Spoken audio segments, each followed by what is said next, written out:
பரிசுத்த பிதாவே, உம்முடைய திருவார்த்தைகளை தியானிக்கும்படியாக நேரத்தில் நாங்கள் உம்மிடத்தில் வந்திருக்கிறோம். வார்த்தை உம்முடைய, நீ வார்த்தையாய் வந்தவர். இது தியான வரையிலும் உம்முடைய வார்த்தையினால் இடைப்படும் எங்களை உருவாக்க பிரசங்கிக்கிற அடியரையும் கேட்கிற எல்லாரையும் உங்களுடைய திருக்கத்தில் அர்ப்பணிக்கிறோம். நீ வெளிப்படும், பேசும், இடைப்படும். இயேசு கிறிஸ்து நாமத்தில் பிதாவே, கர்த்தருடைய பரிசுத்த மகிமைப்படுவதாக. இன்று நாம் இந்தியர்கள் என்று சொல்லி பெருமைப்பட்டுக் கொள்கிற அளவுக்கு அநேக விதங்களில் சூழ்நிலைகள் இருக்கின்றன. ஒரு காலகட்டத்திலே வேற்றுமையில் ஒற்றுமை, யூனிட்டி இன் டைவர்சிட்டி, வேற்றுமையில் ஒற்றுமை என்பதற்கு உலகத்திற்கே ஒரு சான்றாக என்ற ஒரு நாடு நம்முடைய இந்திய நாடு. அதற்கு காரணம் பல்வேறு மொழிகளிலே பேசுகிற பல்தரப்பட்ட மக்கள், பல்வேறு கலாச்சாரங்களை கொண்ட பல்தரப்பட்ட மக்கள், பல்வேறு சமய கோட்பாடுகளை கொண்ட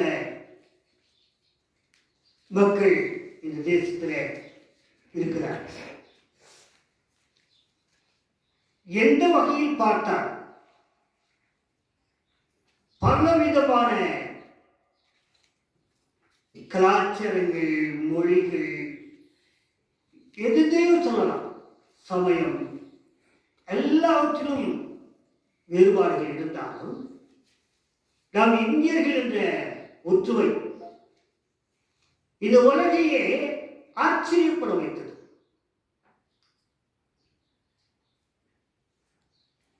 ஆனால் இன்று அந்த சூழ்நிலை நம்முடைய நாட்டில் இருக்கிறதா? அதை யோசித்து பார்க்கும் பொழுது, இந்த கேள்வி கேட்டு பார்க்கும் பொழுது, அன்றாட செய்திகளை வாசிக்கும் பொழுது, அன்றாட தொலைக்காட்சிகளை செய்திகளை கேட்கும் பொழுது, அன்று இருந்த இந்தியா இன்று இல்லையே. பள்ளிக்கூடங்களிலே காலையிலே ஒவ்வொரு நாளும் மாணாக்கர்கள் உறுதிமொழி ஏற்கிறார்கள். நாம் அனைவரும் இந்தியர்கள், நாம் அனைவரும் சகோதர சகோதரிகள் என்று உறுதியேற்கிறார்கள். ஆனால் வளர்ந்து வருகிற பொழுது இந்த கோட்பாடு, இந்த தத்துவம் சமுதாயத்தில் இருக்கிறதா, இது இந்திய தேசத்தில் குறிப்பாக இருக்கிறதா என்று கேட்க போது, அன்றைய நாட்களிலே நாம் தைரியமாய் ஆம் என்று சொன்னது போல என்று சொல்ல இயலும். இந்தியா சட்டம் இயற்றப்பட்ட பொழுது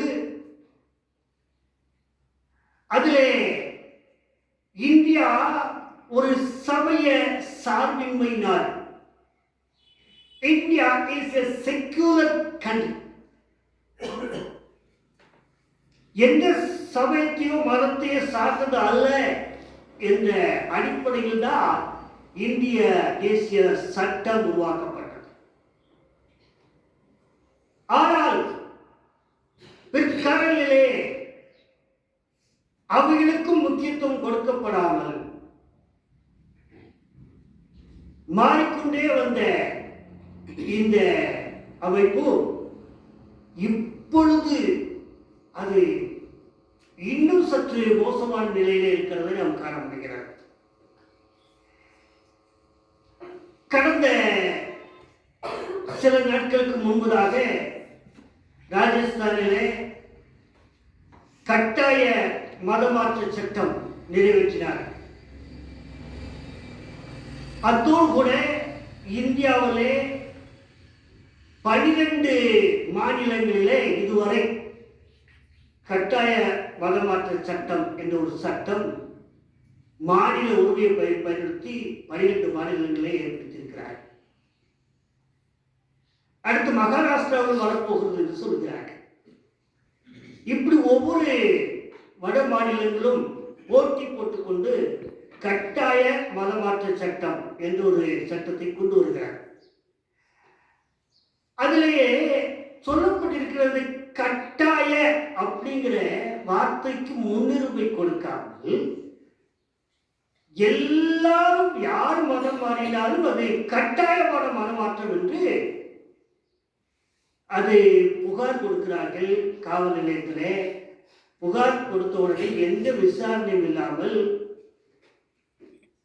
முக்கியமாக கிறிஸ்தவ ஊழியர்களை, போதகர்களை கைது செய்கிறார்கள். இது அன்றாட செய்தி. ஆங்காங்கே பிரிவினைவாதிகள் என்று சொல்லி இஸ்லாமியர்கள், கலவரக்காரர்கள் என்று சொல்லி ஆங்காங்கே கைது செய்யப்படுகிறார்கள். இப்படி சார்ந்த நிலையிலே ஒரு பக்கமாய் சார்ந்த நிலையிலே இந்திய தேசம் போய்கொண்டிருந்தாங்க. நான் ஒருவேளை இந்த இடத்துல நான் பேசிக்கொண்டிருக்கிறேன்னா இதை விட நான் தெய்வம் வேற ஒன்றும் பேச முடியாது. இவ்வளவுதான் பேச முடியும். இதற்கும் மேல் என்னாலும் பேச முடியாது. ஆனால் இந்த இந்திய தேச சட்டத்தில் இருக்கிற பேச்சுரிமை, சமய உரிமை, எந்த மதத்தையும் பின்பற்றலாம், எதுவும் பொதுப்படையாக எந்த பிரச்சனைகளும் பேசலாம், பேச்சுரிமை இருக்கிறது. பற்றுறுதி உரிமை இருக்கிறது. எந்த விசுவாசத்தையும் பற்றிக் கொள்ளலாம் இருக்கிறது, உரிமை கொடுத்திருக்கிறது. ஆனால் நாட்டினுடைய சூழ்நிலை அப்படி இருக்கிறதா? இந்த சூழ்நிலையில் இருந்து கொண்டு நாம் சிந்திக்கும்படியாக அழைக்கப்பட்டிருக்கிற தலைப்பு கடவுள். எல்லா விசுவாசத்திற்குமான மக்கள், கடவுளும் எல்லா விசுவாசத்தில் உள்ள மக்கள். God and people of all faiths, எல்லா விசுவாசத்தில் உள்ள மக்களும் கடவுள். இதுதான் என்னுடைய தலைப்பு. ஒருவர் கடவுளை புரிந்து கொண்டார், மெய் தேவனை புரிந்து கொண்டார், அதுக்கு அப்பாற்பட்டு ஒன்றுமில்லை என்பதை நினைத்து கொள்ள முடியும். நான் ஒரு சம்பவத்தை சொல்றேன். நீங்க அடிக்கடி கேட்டிருக்கிற ஒரு ஊழியருடைய பேர் தான் ஜார்ஜ் முல்லர். அவருடைய ஜெப வாழ்க்கை, ஊழியர்களுடைய அற்புதங்கள், இப்படி நிறைய சம்பவங்கள் கேட்டிருப்போம் இல்லையா? ஜார்ஜ் முல்லர் இந்த செப்டம்பர் மாதத்தில் நினைவு கூறப்பட வேண்டிய 2 முக்கியமான விஷயங்களை. இவருடைய பிறப்பு 1805 செப்டம்பர் 27 செப்டம்பர் 27 சொன்ன உங்களுக்கு வேறொரு ஞாபகம் வருது இல்லை?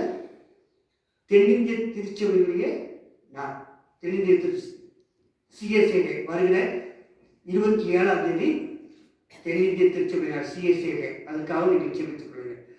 செப்டம்பர் மாதத்தில் நினைவு கூற வேண்டிய இந்த ஊழியர்களே ஜார்ஜ் முல்லர். அவர் ஒரு பெரிய செல்வந்தருக்கு பிறந்த ஒரு கடைசி மகன். அவர் செல்வந்தன் என்கிற பின்னணியத்தில் இருக்கிறதுனால தன்னுடைய வாலிப நாட்டிலே அவருடைய தகப்பனார் அவருக்கு எந்த குறையில்லாமல் எதற்கு வேண்டுமானாலும் அவருக்கு பைசா கொடுத்துருவார். இவர் தான் தோன்றித்தனமாகவே வாழ்ந்து கொண்டிருந்தார். ஒரு கட்டத்தில் அவருடைய தகப்பனார் இவர் இஷ்டமோர் வாழ்க பொறுப்பில்லை என்று சொல்லி கொடுக்கிற பணத்தை, செலவு கொடுக்கிற பணத்தை நிப்பாட்டிட்டார். இவ்வளவு காலமா ஆடம்பரமா வாழ்ந்தவருக்கு கைசா கிடைக்கலன்னா தோணுமா தோணாதா? தோணுச்சு. ஜாத்துக்குள்ள என்ன பண்ண ஆரம்பிச்சார் தெரியுமா? திருட ஆரம்பிச்சார்.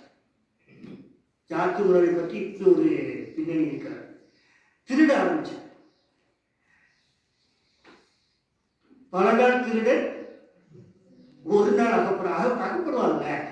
அதே மாதிரி இந்த ஜார்ஜ் முல்லரும் ஒரு நாள் அகப்பட்டார், போலீஸில் பிடிபட்டார். அவரை 24 நாள் ஜெயிலில் வச்சுட்டாங்க.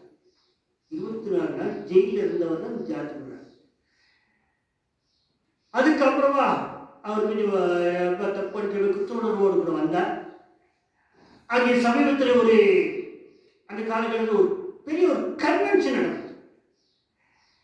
அந்த கன்வென்ஷனுக்கு போனார். அந்த தேவமணியுடைய வல்லமையான அந்த தேவனுடைய வார்த்தைகளை கேட்டார். அந்த வசனம் அவரை தொட்டது.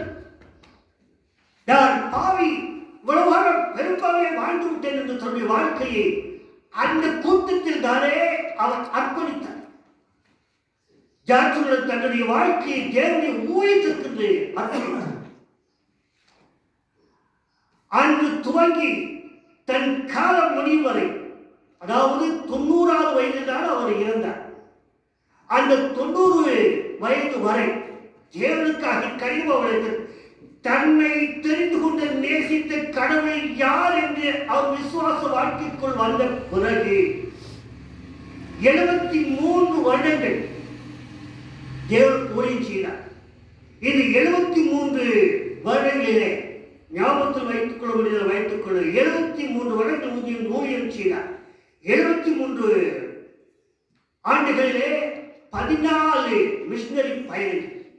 14 மிஷனரி பயணங்கள். ஏறக்குறைய அவர் பிரயாணித்த தூரம் 2 லட்சம் மைல் தூரம். 2 லட்சம் மைல் தூரம் பிரயாணம் செய்த 14 மிஷனரி பிரயாணத்தை மேற்கொண்டார். ஏறக்குறைய 6000 பிரசங்கங்களை பண்ணினார். 6000 பிரசங்கம். அவர் பிரசங்கிக்க, அவருடைய வசனத்தை கேட்ட, பிரசங்கத்தை கேட்ட ஜனங்களுடைய எண்ணிக்கை ஏறக்குறைய 3 லட்சம் பேர். இறுதி மூச்சு வரை கடவுளுக்காக வாழ்ந்தார். காரணம் என்ன? அவர் கடவுள் யார் என்பதை தெரிந்து கொண்டார். திருடனாய் வாழ்ந்த எனக்கு, ஆடம்பரத்தில் வாழ்ந்த எனக்கு, தாந்தோன்றித்தனமாய் வாழ்ந்த எனக்கு இந்த கடவுள் என் வாழ்க்கையில் வந்த பொழுது என் வாழ்க்கையில் மாற்றம் ஆயிற்று. என்னது விசுவாச வாழ்க்கைக்குள் வந்தார். இதுதான் இந்த விசுவாச வாழ்க்கை செய்ய வேண்டிய ஒரு முக்கியமான மாற்றம். மனிதனை மனிதனாக மாற்ற வேண்டும்.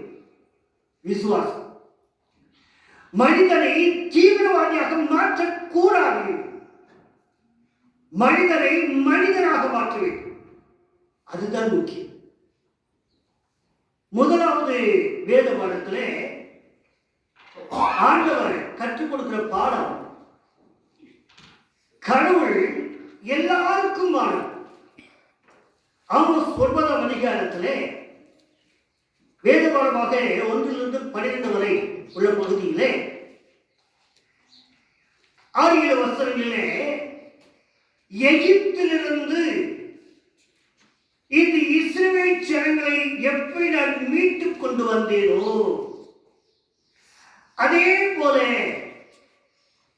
சீரியர்களையும் நான் மீட்டுக் கொண்டு வந்தேன். பெலிஸ்தியரையும் நான் தான் மீட்டுக்கு வந்தேன் இந்த பகுதியில் சொல்கிறேன். அவர் 2ஆம் அதிகாரத்தில் பார்க்கும் பொழுது அவர் எல்லாருக்குமான கடவுள் என்பதை அவர் விவரித்து சொல்கிறார். இந்த புத்தகமே, ஆமோஸ் புத்தகமே அப்படிதான். தேவன் எல்லாருக்குமான கடவுள் என்பதை தீர்க்க தரிசனமாக உரைக்கிறார். ஆக இந்த கடவுளை எனக்கு மட்டும்தான் இந்த உரிமைப்பாட்டை பாராட்டிக் கொண்டிருக்கிற இஸ்ரவேலர்களுக்கு சொல்கிறார்.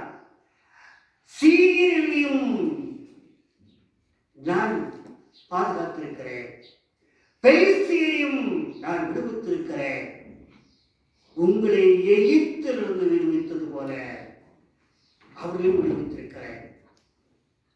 ஆக இவர்கள் எல்லாருக்கும் அந்த ஒரு விசுவாசத்திற்குள் கடந்து வரும் பொழுது அதைத்தான் இந்த ஜார்ஜ் முல்லர் என்ன செய்றார்?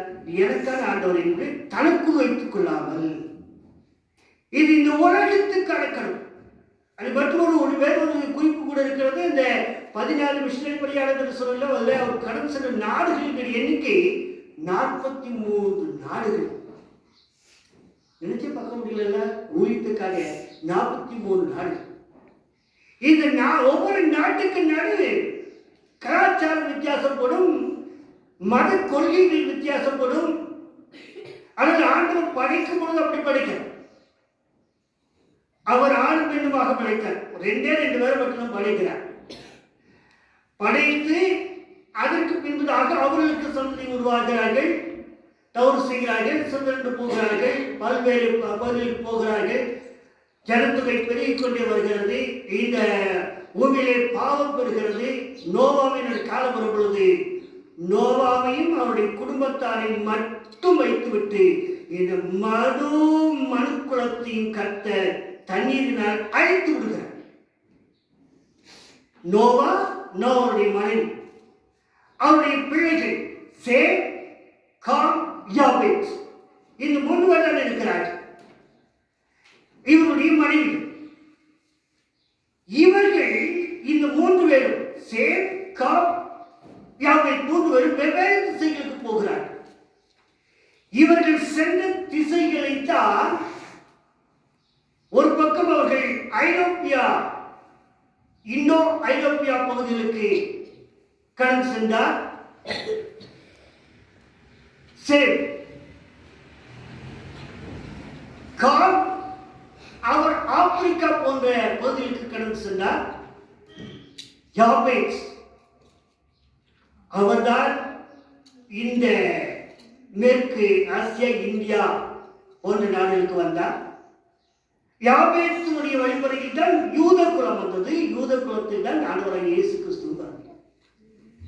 ஆக சரித்திரம் அங்கே சேம்காம் யாபேத்துடைய நாட்களிலே, யோவானுடைய புத்தர்களுடைய நாட்களிலேயே இந்த சரித்திரம் துவங்குகிறது. இயேசு கிறிஸ்து சரித்திரம் வாங்கி இன்றைய தமிழ் சரித்திரம் வரைக்கும் இப்படி சிதறுண்ட இவர்கள், நோவாவின் புத்தர்கள், ஆங்காங்கே தேசங்களும் கண்டங்களும் கலாச்சாரங்களும் உருவாக இங்கு என்ன தவறு நிகழ்ந்து விட்டது என்று சொன்னால், படைத்தான் படைப்பை எல்லாம் என்று ஆண்டவர் சொன்னார். படைப்பெல்லாம் தன்னை வழங்கும். தன்னை வழங்குவதற்காகத்தான் ஆண்டவர் எல்லாத்தையும் படைத்தார். ஆனால் நடந்தது என்ன? சிதறண்டு போன இந்த ஜனங்கள் ஆண்டவர் சொல்ல, ஆதியில் தேவன் வாழ்த்தி பூமி படைத்தவர் மனுஷன் சாராக படைத்தார். எல்லாமே அவர்தான் படைத்தார். ஆனால் சிதறண்டு, இப்படி நான் சொன்ன இந்த சரித்திரத்தின்படி சேம்காத் யாபேத்துடைய நாட்களிலே எல்லாம் சிதறண்டு பல விதமான கண்டங்களும் தேசங்கள் உருவான இந்த காலகட்டத்தில் மனுஷன் என்ன பண்ணிட்டாங்கன்னா தெய்வத்தை உருவாக்க ஆரம்பிச்சிட்டாங்க. இன்னைக்கு வரைக்கும் உருவாக்கிட்டே தான் இருக்காங்க. இன்னும் உருவாக்கிட்டே தான் இருப்பாங்க. நாளைக்கு இன்னொரு தெய்வம், மற்ற நாள் இன்னொரு தெய்வம். ஆண்டவர் எல்லாத்தையும் படைத்தா இப்போ ஆண்டவரையே படைக்க பார்க்கிறார். எப்படி கொள்கை மாறிச்சு பாருங்க. இதுதான் நிகழ்ந்த தவறு. இந்த தவறுதான் மனிதனை புரிந்திருக்க செய்திருக்கிறார். ஒரு கூட்டம் தனக்கென்று ஒரு கடவுளை உண்டாக்குகிறான். கடவுள் தான் தன்னை உண்டாக்கினார் என்பதை மறந்து இவன் ஒரு கடவுளை உண்டாக்குகிறான். தன்னுடைய கற்பனையிலே கடவுள் என்றால் இப்படித்தான் இருப்பார் என்று. மனிதனை போல இருக்க மாட்டார். ஆனால் நம்முடைய ஆண்டவராகிய இயேசு கிறிஸ்துவும் மனித அவதாரம் எடுத்து வந்தார். அப்ப மனுஷ உருவத்தில் இருக்க முடியாதுன்னு சொல்லி கடவுளை வேறு விதமாய் உருவாக்குகிறார். மனிதன் எப்பொழுது கடவுளை உருவாக்கினாரோ அப்பொழுதுதான் பிரச்சனை.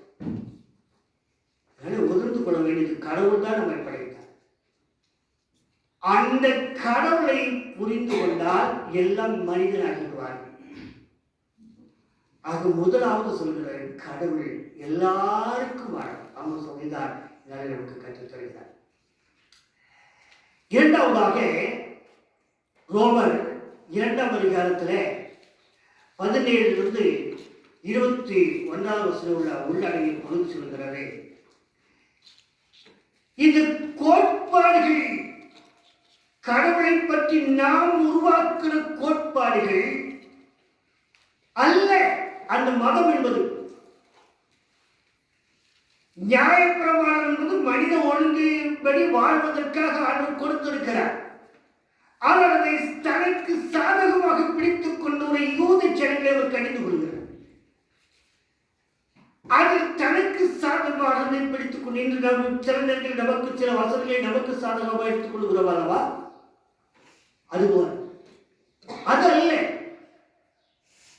ஆண்டவரை பிரதிபலிக்கின்ற வாழ்க்கை.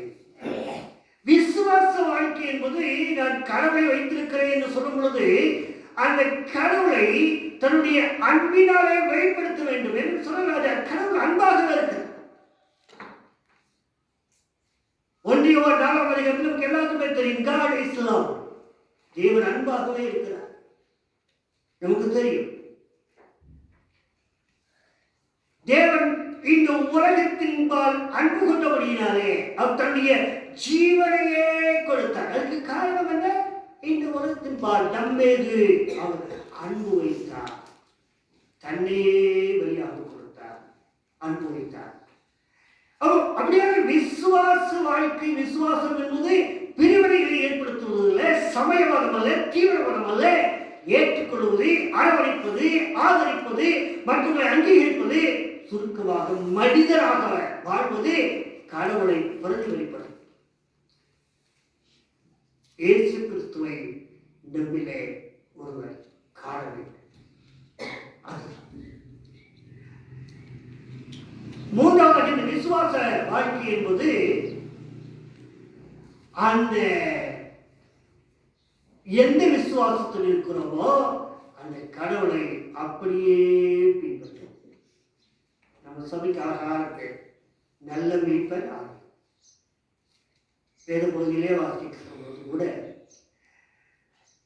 யோவான் சுவிசேஷம் 10ஆம் அதிகாரத்திலே கர்த்தர் இயேசு கிறிஸ்து சொல்றார், நானே நல்ல மீட்பர், I am a good shepherd.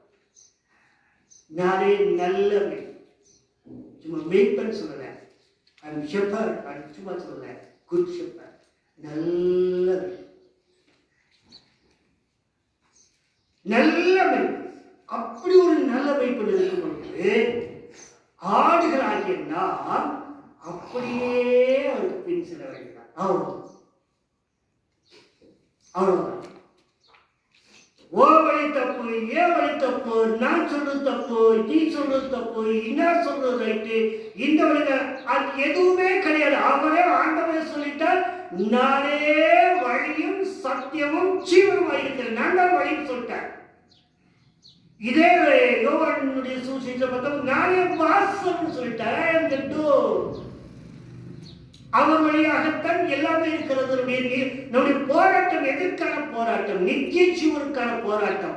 நம்முடைய ஓட்டம் எதற்காக? பெற்றுக்கொள்வதற்கான ஓட்டம். இடத்தை பெற்றுக்கொள்வது, ஜீவ கிரீடத்தை பெற்றுக்கொள்ள வேண்டும். இந்த ஜீவ கிரீடம் எங்கே இருக்கிறது? பரலோக ராஜ்யத்தில் இருக்கிறது. நித்திய ஜீவன் எங்கே இருக்கிறது? பரலோக ராஜ்யத்தில் இருக்கிறது. இயேசு கிறிஸ்து நம்மை அதுக்காக வலியுறுத்துகிறார். முதலாவது தேவனுடைய ராஜ்யத்தினுடைய நீதி தெரிந்து, தேவனுடைய ராஜ்யம் தான் நம்முடைய இலக்கு. இந்த பூமியிலே அடைய போகிற இலக்குகளை காட்டிலும், அடைய போகிற லட்சியங்களை காட்டிலும் ஒரு விசுவாசியுடைய வாழ்க்கையை காணப்பட வேண்டியது அந்த ராஜ்யத்தை பெற்றுக்கொள்ள வேண்டும் என்பதற்காகத்தான். யோவான் 3:16 சொல்லி நித்திய ஜீவனை அடையும்படிக்கு, நாம் எல்லாரும் அந்த நித்திய ஜீவனை அடையும்படிக்காகத்தான் இயேசு கிறிஸ்து என்று தன்னுடைய ஒரே பேரான குமாரனை உலகத்தில் தந்து அவர் அன்பு கூர்ந்தார் என்று அங்கே நாம் வாசிக்கிறோம். நாம் நித்திய ஜீவனை அடைய வேண்டும் என்பது அவரை தந்தது.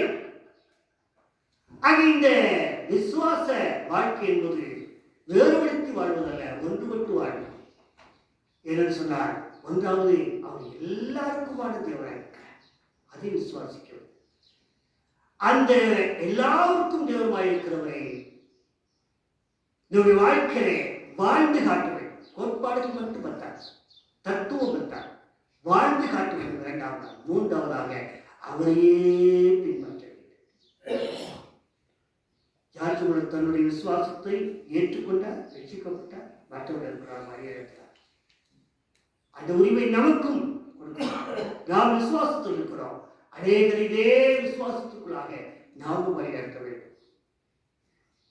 நல்ல இயேசு கிறிஸ்து தன்னுடைய வாழ்க்கையில இவைகளை நிறைவேற்றி கொடுத்தார்.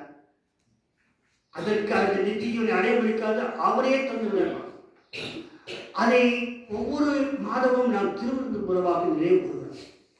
அவர் பட்ட பாடுகள் நமக்காக, அவர் சிந்திய ரத்தம் நமக்காக, அவர் சிதறி கொடுத்து அவர் அடிக்கு கொடுத்த மாம்சம் நமக்காக அடையாளமாக திருவிருந்தை விட்டுக் கொள்வது உண்மையிலேயே நானும் அல்லவரே உம்முடைய விசுவாசம் நின்று கொண்டு உமக்காக வர எனக்கும் கருவை தாரும் என்று செபத்தோடு காத்திருப்போம்.